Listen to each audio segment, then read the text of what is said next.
약물 중독하면 마약 같은 것만 떠올리기 쉬우시겠지만 다이어트에서부터 집중력 강화 치료 등에 쓰이는 약물까지 약물 중독이 심각한 사회 문제로 떠오르고 있습니다. 특히 대전의 약물 중독자 수는 5년 만에 80% 가까이가 급증하면서 전국에서 가장 높은 증가율을 보일 정도로 확산되고 있는데요. 상황이 이런데도 약물 중독을 막을 제도나 대책이 부실한 상황입니다. 김태욱 기자입니다. 집중력이 떨어지는 아동과 청소년들의 주의력 결핍 과잉 행동 장애, 다시 말해 ADHD 치료에 쓰이는 약입니다. 그런데 치료 목적이 아니라 학생들 사이에서 집중력을 높여 학습에 도움을 주는 약으로 알려져 최근 암암리에 거래되고 있습니다. 전문의약품이라 반드시 의사 처방이 필요한 식욕 억제제도 다이어트 효능이 있다는 입소문이 나면서 인터넷에서 유통되고 있습니다. 하지만 잘못 복용할 경우 거식증이나 폭식증 등의 심각한 부작용을 가져올 수 있습니다. 처방을 받아야 되는 의약품임에도 불구하고 검증되지 않은 자기 증상하고 비슷하다고 생각해서 그걸 구입해서 먹거나 했을 때 크나큰 건강 위험성, 중독성에 빠지기 쉽기도 하고.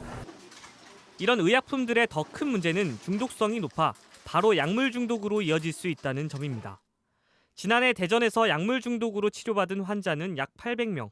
최근 5년 사이 무려 80% 가까이 증가하면서 전국에서 가장 빠른 증가세를 보이고 있습니다. 쉽게 접할 수 있는 수면제나 식욕 억제제의 경우도 오남용할 경우 약물 중독으로 이어질 수 있어 각별한 주의가 요구됩니다. 특히 인터넷이나 해외 직접 구매 등을 통해 약물을 구매하는 일을 쉽게 생각하는 10대에서 20대 젊은 층의 약물 중독이 급증하고 있는 점은 더 우려스러운 대목입니다. 심혈관계 문제라든가 부정맥이라든가 간부전이라든가 올 수 있어서 심한 경우에는 그런 것 때문에 치료를 함에도 불구하고 돌아가시는 분들도 생길 수 있기 때문에 약물 중독이 위험할 수 있다고 생각을 합니다. 하지만 약물 중독을 막을 제도와 대책은 부실한 수준입니다. 남은 약을 처방 없이 판매하면 약사법 위반으로 처벌받게 되지만 개인 간의 거래라 실제 단속은 쉽지 않은 실정입니다. 이 때문에 의사 처방 없는 전문 의약품의 인터넷 거래 등을 사전에 모니터링하고 차단할 수 있는 시스템 도입 등 제도 보완도 서둘러야 한다는 지적입니다.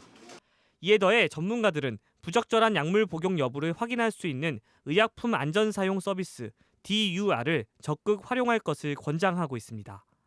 MBC 뉴스 김태욱입니다.